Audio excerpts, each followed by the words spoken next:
तो देखिए तीसरे चरण की वोटिंग लगातार जारी है, लेकिन इस बीच बहुत बड़ी खबर सामने आ रही है। एक्टर शेखर सुमन ने अब बीजेपी का दामन थाम लिया है। तस्वीरों में आप देख पा रहे हैं और राधिका खेड़ा की तस्वीरें भी आप देख पा रहे हैं।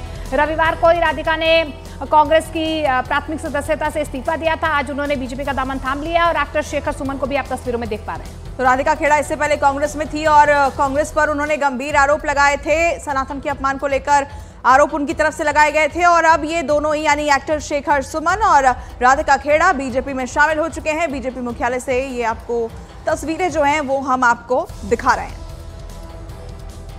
तो देखिए बीजेपी का खेमा यहाँ पर बढ़ता हुआ है और राधिका खेड़ा ये पहली प्रवक्ता नहीं है कांग्रेस की जिन्होंने बीजेपी का दामन थामा। इससे पहले आपने देखा होगा गौरव वल्लभ, उनकी तरफ से भी कांग्रेस का दामन छोड़ दिया गया। रोहन गुप्ता, ऐसी ये फहरिस्त लंबी है और कांग्रेस को बड़े झटके लगते हुए।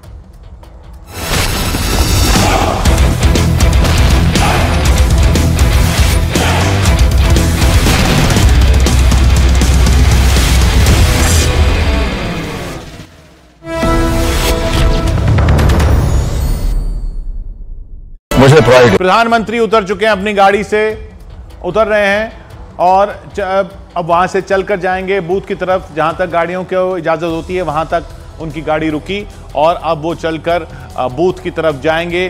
लोग बहुत देर से इंतजार में बैठे हैं, वहां पर खड़े हैं, देख रहे हैं उनको और इसी झलक के लिए वो काफी देर से खड़े थे वहां पर लोग, क्योंकि पोलिंग बूथ से कुछ दूरी पर ही गाड़ियों को रोकना होता है, चाहे वो प्रधानमंत्री की ही गाड़ी क्यों ना हो।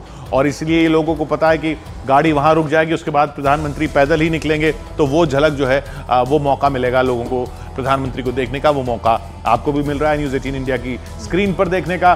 प्रधानमंत्री अपना वोट डालने के लिए अहमदाबाद पहुंचे हैं और मिलते हुए अमित शाह और ये देखिए पटका पहनाया और उसके बाद झुककर अदब से मुस्कुराकर दोनों गुजराती छोरों ने एक दूसरे को सलाम किया। और अब आगे बढ़ते हुए इस वक्त आपको नरेंद्र मोदी नजर आ रहे हैं।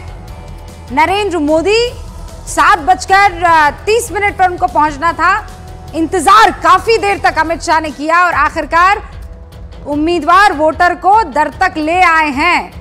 दोनों आपस में कुछ बातचीत करते हुए प्रधानमंत्री नरेंद्र मोदी और देश के गृह मंत्री अमित शाह आपको एक स्क्रीन पर नजर आ रहे हैं। ये एक पावरफुल तस्वीर आप कह सकते हैं, लेकिन लोकतंत्र में आप देखिए ताकत एक उम्मीदवार की और एक वोटर की कि चाहे वो प्रधानमंत्री ही क्यों ना हो, बूथ से बहुत पहले उसे गाड़ी रोक देनी होगी और वहां से पैदल चलकर ही वोट डालने जाना होगा। ये देखिए सेल्फी फोटो लेते हुए तमाम प्रधानमंत्री नरेंद्र मोदी के फैंस और उनको पसंद करने वाले नजर आ रहे हैं। ये उसी इलाके के लोग हैं जो वहां खड़े हैं। पूरा सिक्योरिटी ड्रिल हुई होगी जाहिर तौर पर, और उसके बाद ही ये लोग वहां पर हैं जो वहां ही रहते हैं। उन्हीं को मौका मिला है प्रधानमंत्री को वहां देखने का, अपने बूथ तक जाते हुए, बूथ रानिप में जहां वो पहुंचे हैं और वहां से गाड़ी रोक के। पिछली बार अगर आपको याद होगा किशोर, तो बकायदा वो लाइन में लगे थे वहां पहले से। बिल्कुल, इस बार भी लगेंगे, इस बार भी लगेंगे क्योंकि वोटिंग तो 7 बजे से शुरू हो चुकी है और लाइन वहां होगी जरूर बूथ के अंदर, और प्रधानमंत्री भी लाइन में लगेंगे। ये पूरा इलाका, जो ये सीट जिसकी हम बात कर रहे हैं, जहां पर 1989 से बीजेपी कभी नहीं हारी है, उसी सीट पर प्रधानमंत्री का भी अपना वोट है अहमदाबाद में। वहां वो पहुंचे हैं इस वक्त अपने बूथ की तरफ जाते हुए। लोग वहां काफी देर से इंतजार कर रहे थे, सबको पता था यहां पे प्रधानमंत्री का वोट है, प्रधानमंत्री वोट देने आएंगे। प्रधानमंत्री यहां हर बार की तरह चलते हुए अपने पोलिंग बूथ तक पहुंचेंगे और वो नज़ारा देखने को मिलेगा। वही उसी दृश्य के लिए उसी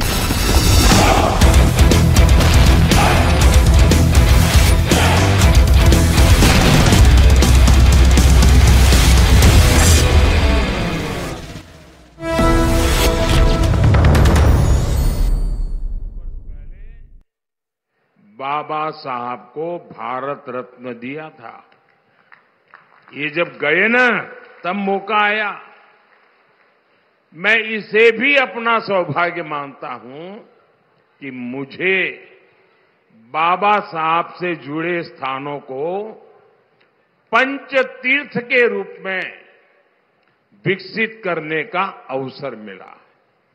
साथियों, हार की हताशा में आजकल कांग्रेस और इंडी गठबंधन के लोग एक नई अफवाह उड़ा रहे हैं। ये कहते हैं कि मोदी को 400 सीटें मिल गई।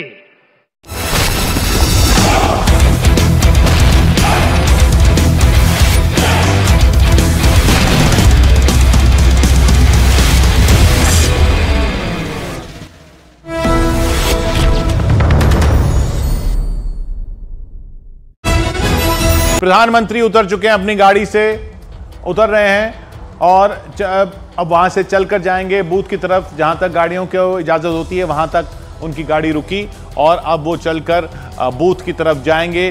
लोग बहुत देर से इंतजार में बैठे हैं, वहां पर खड़े हैं, देख रहे हैं उनको, और इसी झलक के लिए वो काफी देर से खड़े थे वहां पर लोग, क्योंकि पोलिंग बूथ से कुछ दूरी पर ही गाड़ियों को रोकना होता है, चाहे वो प्रधानमंत्री की ही गाड़ी क्यों ना हो।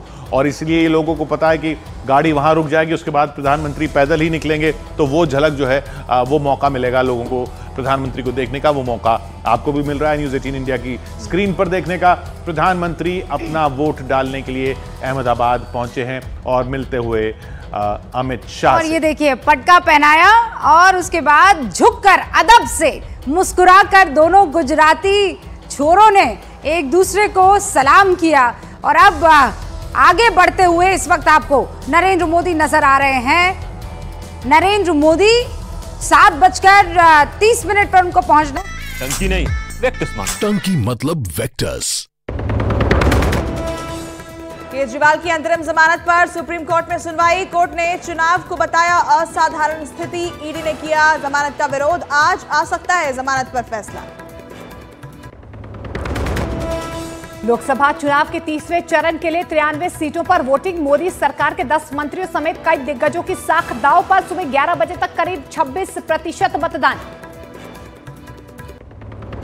प्रधानमंत्री नरेंद्र मोदी ने अहमदाबाद के रानी बूथ पर किया मतदान। पीएम मोदी ने चुनाव में ज्यादा से ज्यादा मतदान की अपील की। देशवासी ज्यादा से ज्यादा मतदान करें, बहुत भारी मात्रा में मतदान करें, लोकतंत्र के पर्व को मनाएं। पश्चिम बंगाल के मुर्शिदाबाद में जंगीपुर सीट पर बीजेपी उम्मीदवार और टीएमसी के कार्यकर्ताओं के बीच झड़प। बीजेपी ने दर्ज करवाई शिकायत। समाजवादी पार्टी के सांसद रामगोपाल यादव ने राम मंदिर के निर्माण पर उठाए सवाल। योगी आदित्यनाथ ने पलटवार करते हुए रामगोपाल के बयान को बताया हिंदू विरोधी।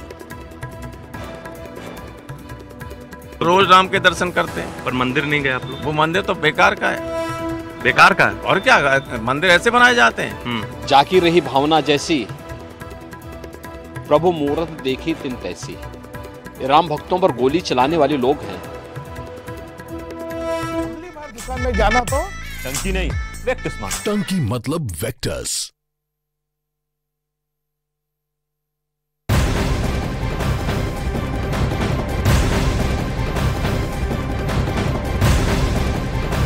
और बड़ी खबर से शुरुआत कर रहे हैं। अरविंद केजरीवाल की याचिका पर सुप्रीम कोर्ट में एक बार फिर से सुनवाई शुरू हो चुकी है। सुप्रीम कोर्ट की तरफ से साफ तौर पर कहा जा रहा है कि असाधारण परिस्थितियों में अंतरिम जमानत देते हैं। ये सुप्रीम कोर्ट की तरफ से कहा जा रहा है और ये समय दोबारा नहीं